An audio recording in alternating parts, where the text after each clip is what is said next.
Get this audiobook for free today at theaudiobook.co.uk. Family stood Caol Westfall, captain of the guard. She looked up at him from the shadows of her hood, taking in the lines of his face. For all the expression he showed, she might as well have been a stranger. But that was expected, and it was just part of the game they'd become so skilled at playing these past few months. Caol might be her friend, might be someone she'd somehow come to trust, but he was still captain, still responsible for the royal lives in this room above all others. The king spoke. "Rise." Caleana kept her chin high as she stood and pulled off her hood. The king waved a hand at her, the obsidian ring on his finger gleaming in the afternoon light. "Is it done?" Caleana reached a gloved hand into the sack and tossed the severed head toward him. No one spoke as it bounced, a vulgar thudding of stiff and rotting flesh on marble. It rolled to a stop at the foot of the dais, milky eyes turned toward the ornate glass chandelier overhead. Dorian straightened, glancing away from the head. Caol just stared at her. "He put up a fight," Caleana said. The king leaned forward, examining the mauled face and the jagged cuts in the neck. "I can barely recognize him." Caleana gave him a crooked smile, though her throat tightened. "I'm afraid severed heads don't travel well." She fished in her sack again, pulling out a hand. "Here's his seal ring." She tried not to focus too much on the decaying flesh she held, the reek that had worsened with each passing day. She extended the hand to Caol, whose bronze eyes were distant, as he took it from her and offered it to the king. The king's lip curled, but he pried the ring off the stiff finger. He tossed the hand at her feet as he examined the ring. Beside his father, Dorian shifted. When she'd been dueling in the competition, he hadn't seemed to mind her history. What did he expect would happen when she became the king's champion? Though she supposed severed limbs and heads would turn the stomachs of most people, even after living for a decade under Audorlin's rule.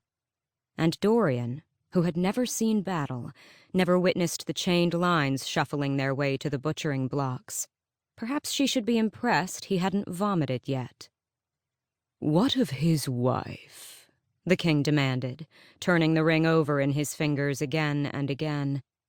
"Chained to what's left of her husband at the bottom of the sea," Caleana replied with a wicked grin, and removed the slender pale hand from her sack. It bore a golden wedding band, engraved with the date of the marriage. She offered it to the king, but he shook his head. She didn't dare look at Dorian or Caol as she put the woman's hand back in the thick canvas sack. "Very well, then," the king murmured. She remained still as his eyes roved over her, the sack, the head. After a too long moment, he spoke again. "There is a growing rebel movement here in Rifthold, a group of individuals who are willing to do anything to get me off the throne, and who are attempting to interfere with my plans. Your next assignment is to root out and dispatch them all, before they become a true threat to my empire." Caleana clenched the sack so tightly her fingers ached. Caol and Dorian were staring at the king now, as if this were the first they were hearing of this too. She'd heard whispers of rebel forces before she'd gone to Endovier.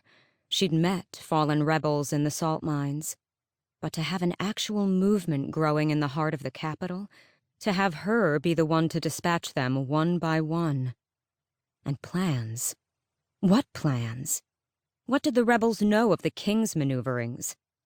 She shoved the questions down, down, down, until there was no possibility of his reading them on her face. The king drummed his fingers on the arm of the throne, still playing with Niral's ring in his other hand. "There are several people on my list of suspected traitors, but I will only give you one name at a time. This castle is crawling with spies."